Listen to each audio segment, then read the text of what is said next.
This is the 2023 Toyota BZ4X. So this exciting entry into the EV market. Let's not get into the previous EVs, which may or may not have been available. This is officially the entry into this market, and we thought we'd do a winter scene with the BZ4 because, of course, every time we decide to do something, there's a blizzard. So hey, why not?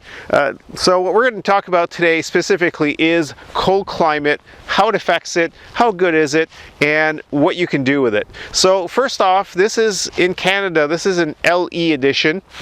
What that means is it's a front wheel drive, and so it has a single engine in the front, and as a result it doesn't have all the anemones and all the fancy things that you would expect with the higher end. If you're in the US, you have a choice between front wheel drive, all wheel drive. For example, if you wanted a front wheel drive with a sunroof, for example, not available in Canada. In the US, not a problem. In Europe, so the trims are all different. It's mixed and match really for the different markets. In this market, there's nothing really special about it. What I understand though is you get the mud guards on here, and I think it's a Canadian thing where it just comes with it. What we did not get are some of the like, for example, no summer carpets with the vehicle. We got the winter ones only, and there was also no cargo liner in the back, which we had to purchase separately. Depending on the model that you're going to be getting 18-inch wheels, or you're going to be getting 20-inch wheels.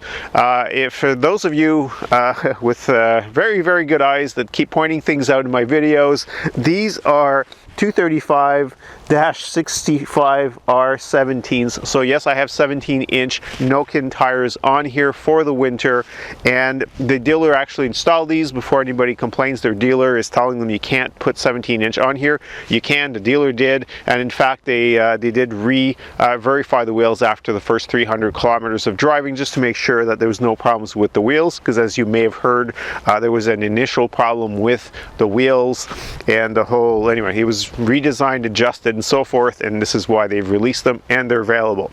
So first thing to know is, obviously, when charging, some of you may want to get an extra, they sell, like, basically it's a piece of foam or rubber where you could have something here, a little housing, if you're going to be charging it outside. I'm saying this because in the past I had a RAV4 Prime, and if you're outside charging, the snow would accumulate in there. It wasn't great.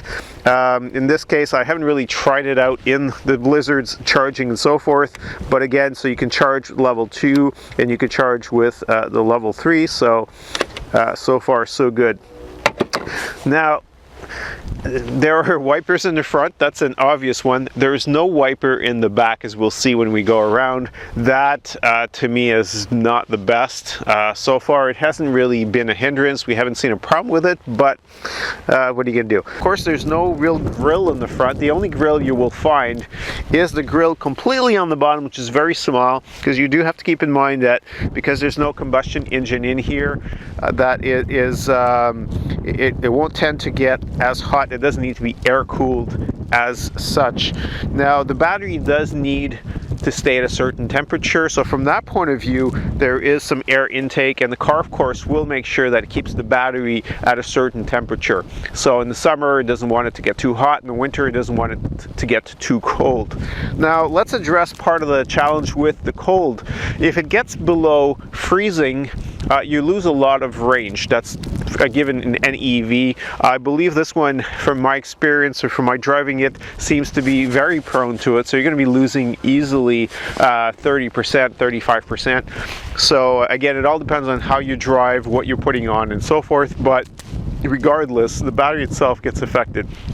If you're keeping this type of vehicle in a heated garage, of course, it'll make it a lot easier to get that range, or get better range, right out of the garage. If it's sitting outside and it's minus 30 out there, you're in effect got a battery that's I won't say frozen, but is very cold, and so we'll lose range right off the get-go. Now, one of the questions, or one of the challenges with electric vehicles up north, is when you go and charge. Now, the front-wheel drive is rated at 150 kilowatt hours, so you should be able to charge it quickly on paper. The all-wheel drive is 100, so they're not quite the same battery, by the way, with the front-wheel drive and the all-wheel drive, I should say. So it makes a bit of a difference. I chose this one because it had slightly better range, and Panasonic, which makes the battery for Toyota for these vehicles, has a good reputation, and so that's why I opted really for the battery as opposed to the all-wheel drive, which, you know, in normal times I would go for, since I live, as you can tell, in an environment that is harsh with a lot of snow. Now, when you go and charge, it is primarily designed, primarily programmed to keep the battery living long. So longevity is the one of the primary design characteristics, or one of the aims they had, I'm pretty sure, right from the get-go. What that means is if the battery gets very cold, or if you've used the battery and it's very hot and so forth, it won't let you charge it at full rate, based on the fact that it might damage, or, you know, will wear down the battery faster at any rate. So what they've done is they've basically will get the battery temperature sorted out at first. That will take some time. So if you're planning on having, I don't know, a cross-country trip with something like this, which I would not venture at this point, just I'm a chicken, let's admit it. So at this point, yeah, it will not take 30 minutes to get 80% back. It will take you much longer. By the way, if you like these videos, give us a thumbs up, and of course, please subscribe. That really helps us out, and we so appreciate it. And anyone out there who wants to become a member and contribute, we will put your name in future video. So please go ahead and do that if you can. So the BZ4, it handles very well so far in the snow. Of course, we've got some decent tires on there, and it is brand new, so it does have that, you know, the suspension is very smooth, by the way. I've driven it around, and compared to the Prime, for example, the RAV4 Prime that I had, which was a 2021, that was more sporty, it's harder. This one, you feel the bumps less. It's more luxury. It's much closer to the Lexus RX that we have than it is to the RAV4. So, fun fact, so if you're looking for a very, very quiet ride, you're looking to enjoy your stereo system, which by the way is also better than the RAV4 Prime in my ears anyways. My first trip, I will say though, was minus 11, and I had gone a little bit over the first trip. I decided to really try it out. I set the temperature to 23 degrees on there. I set a whole bunch of electronics on, the radio, you know, everything that I could turn on pretty much I turned on purpose, just to see what my range would be. And I drove following traffic. Let's just say I was a little over the speed limit, and I did about 215 kilometers with it when I returned, and it was telling me I had 8 kilometers left. So I managed to, yeah, let's say the range was about 225 kilometers or so, driving it the way I was driving it. Now what you have to realize is when it tells you that there is 0 range left, you still actually have a buffer in there. So I was still at 8 or 9%. I forgot now what it was exactly, but so that there is still a bit of a buffer there that you could, you know, continue to drive if you need to. But that kind of gives you the extreme. I'm hoping I never see 200, you know, and a bit as a range. Right now I'm seeing more of a 300 to 350 range, when, you know, putting it slightly less temperature wise and so forth. And of course my consumption in kilowatt hours is a lot lower than it was on that initial trip. I'm not sure if it's just because it was brand new, or because I was just you know, driving fast and using too many gizmos inside of the vehicle. Now I've had no problem in getting the cabin warmed up. I've had no problem staying as a driver warmed up.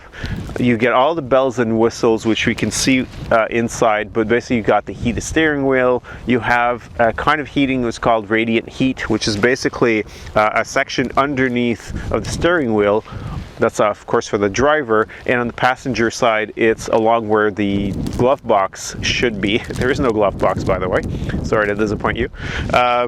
So apart from that, yes, I think this will be good. I mean, it is high off the ground. It's not as high off the ground as a RAV4, for example. It's a little lower, but at the end of the day, it's gotten, you know, more than enough clearance to go through you know, thicker snow and so forth. It shouldn't be a problem. That's exactly what I was aiming for in getting an SUV. And of course, it gives you a lot of cargo space. That's the whole point.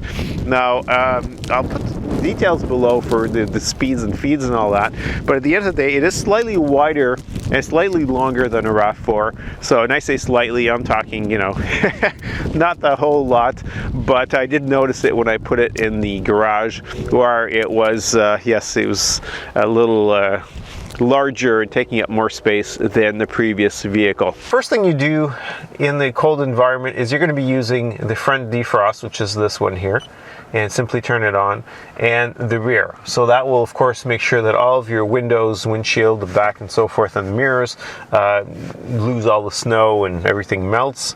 The other thing too, if you want to keep your range decent, is you're probably going to want to put it to auto and use echo. And what the echo will do is it'll actually turn on the heated seat and the steering wheel, which, by the way, that's one of the questions I get a lot. The steering wheel is the entire steering wheel. So unlike a lot of cars, including my Lexus RX, which only has a little section, this one has the whole steering wheel. So it's really nice. So once you've got that in place, let me just lower this so we can all hear ourselves.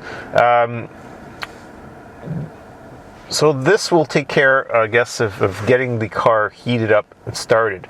Now, from a button point of view, let me just go ahead and take my little this off. There we go. So one of the things I want to show you is these buttons here. So this is actually the radiant heat. So when you put this on, and there's one here for the passengers, you turn this on, and underneath is where it starts to heat up.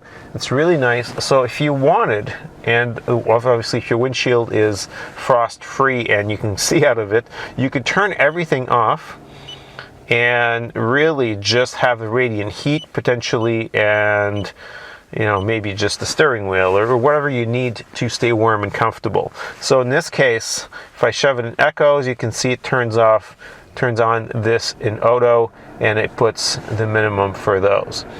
Now, of course, the whole button array here has been changed. So the way it works is it goes up and down. So you've got the temperature. If you've got it in sync, it will do both at the same time. If you wanted to have, you know, dual control, you can do that. Just leave the sync off. Apart from that, if you wanted to change the different settings, so for example, now I've got the defrost and for the feet, and this is for the fan. So more fan, less fan. That's pretty simple. They've kept for the radio, this is the on off, not for the screen, but for the radio, or for the audio system, I should say, the entertainment system. So this is with the volume up and down.